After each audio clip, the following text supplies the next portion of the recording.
L'Organisation mondiale du commerce s'attend à une chute du commerce mondial bien supérieure à celle causée par la crise financière de 2008-2009. Dans son scénario optimiste, l'OMC prévoit un plongeon de 13 % du commerce international en 2020, suivi d'un rebond de 21 % en 2021. Mais dans le scénario pessimiste, le commerce chuterait de 32 % en 2020 avant de regagner 24 % en 2021.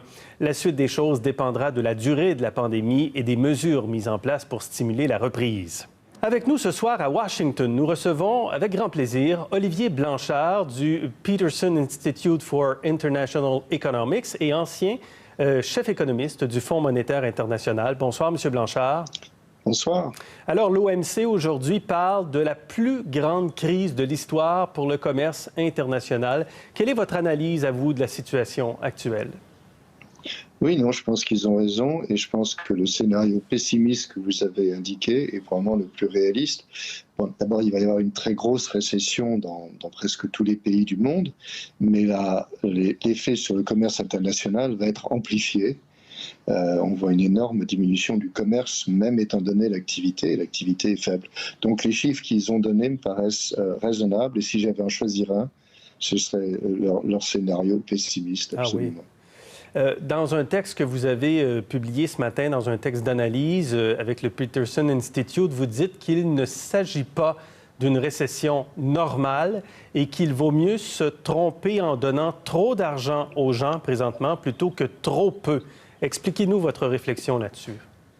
Oui, d'abord, une récession normale, c'est en général une récession où, pour une raison quelconque, les consommateurs ou les entreprises décident de dépenser moins, et donc une diminution de la demande et une diminution de la production. Là, on est dans un scénario qui est totalement différent, où le problème vient du côté de l'offre, c'est la fermeture des entreprises. Et donc, quand les entreprises ferment, elles ne peuvent pas produire. Donc, c'est un choc, ce qu'on appelle un choc d'offre, plus qu'un choc de demande. Et c'est une récession d'un type qu'on n'a en fait absolument jamais vu. Et dans ce contexte, ce qui se passe, c'est que c'est extrêmement rapide, extrêmement fort. Il y a toute une série de gens qui se retrouvent sans travail du jour au lendemain. Les entreprises qui sont obligées de fermer, soit parce qu'elles n'ont pas de clients, soit parce qu'elles sont légalement obligées de le faire. Et beaucoup d'entre elles se retrouvent dans des conditions financières excessivement difficiles. Et dans ce contexte, à court terme, il faut faire au mieux. Bien sûr, on voudrait donner de l'argent uniquement à ceux qui en ont besoin, mais c'est très difficile à faire. Et donc, ce qu'on fait, c'est qu'on arrose très généreusement et on donne probablement plus que nécessaire. Il y a probablement des gens qui vont recevoir de l'argent qui n'en ont pas besoin, mais c'est le coût à payer pour faire que les gens qui en ont vraiment besoin aient une bonne chance de pouvoir survivre dans les mois qui viennent ou les entreprises de ne pas faire faillite. Et donc, cet argent, c'est pour lutter contre le virus, c'est pour aider les gens. Dans votre analyse, vous ne semblez pas tout à fait convaincu, cependant, qu'il va falloir nécessairement stimuler l'économie au sortir de la crise. Pourquoi? D'abord, l'argent, il est pour deux choses. Il est pour combattre le virus, donc dépenser suffisamment pour qu'on puisse développer des tests assez rapidement sur une très grande échelle. Ensuite, protéger les gens qui se retrouvent dans des conditions très difficiles, les entreprises très difficiles. Mais ensuite, en général, dans une récession normale, ce qu'on essaie de faire, c'est d'augmenter la demande de manière à retourner à peu près où on était avant la récession. Mais là, ce qui se passe, c'est qu'il est absolument hors de question de pouvoir retourner à là où on était, pour le moment en tout cas, de pouvoir retourner à là où on était il y a 3 mois. Les entreprises sont fermées, donc si on augmentait la demande sans se poser de questions, et on augmentait beaucoup, ce qui se passerait, c'est qu'il y aurait trop de demandes pour les biens qui peuvent être produits. Donc, du point de vue de l'utilisation de la demande, il faut être assez prudent.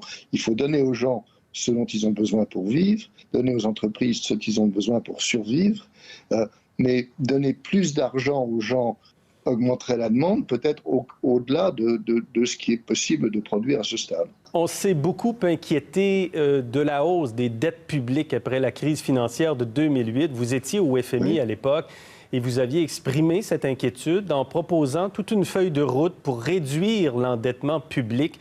Aujourd'hui, comment on doit réagir face aux dettes des gouvernements qui vont sérieusement s'alourdir? D'abord, je vais un peu corriger votre interprétation de l'histoire, car j'étais moins inquiet que beaucoup de gens de l'augmentation de la dette et je pensais que ce n'était pas nécessairement une bonne idée de la réduire rapidement. après la partie intensive de la crise. Et là, je fais la même analyse. Je pense que les dettes vont certainement beaucoup augmenter, mais on a la chance, entre guillemets, d'avoir des taux d'intérêt qui sont très très bas, ce qui fait que le coût de la dette est très très bas.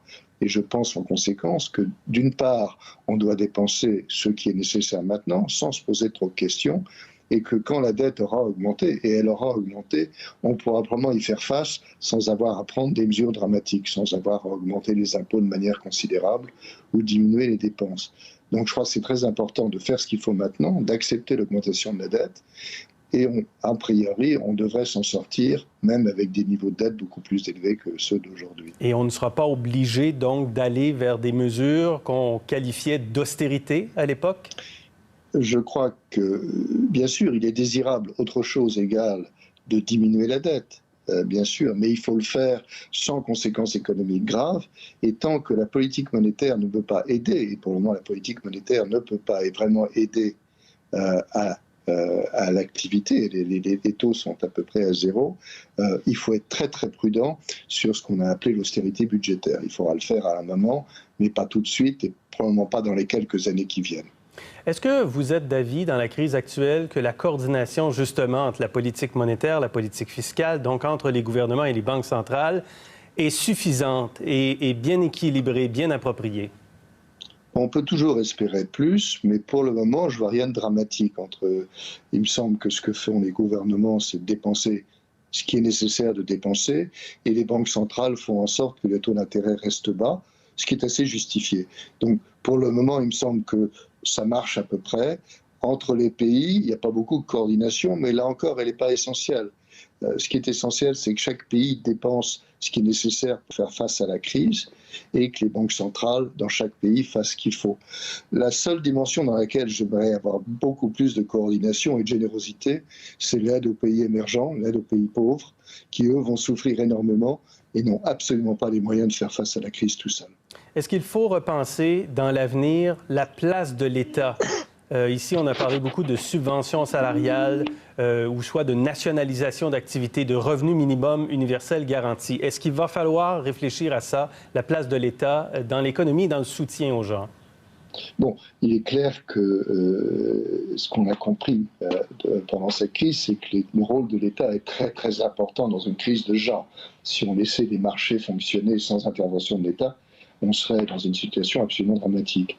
Est-ce que ça veut dire que quand on retourne à un État plus normal, il faut que le rôle de l'État soit dramatiquement différent? Mon opinion pour le moment, c'est non. Je pense que la leçon qu'on a apprise, c'est que l'État joue un rôle important. Il faut qu'il continue à le jouer, mais ça ne me paraît pas nécessaire d'envisager des nationalisations, des choses de genre, quand on est retourné à l'État normal. En état d'urgence, bien sûr, l'État doit jouer un rôle plus important. Bien, merci pour vos lumières ce soir, Olivier Blanchard, à Washington. Merci. Merci. Au revoir.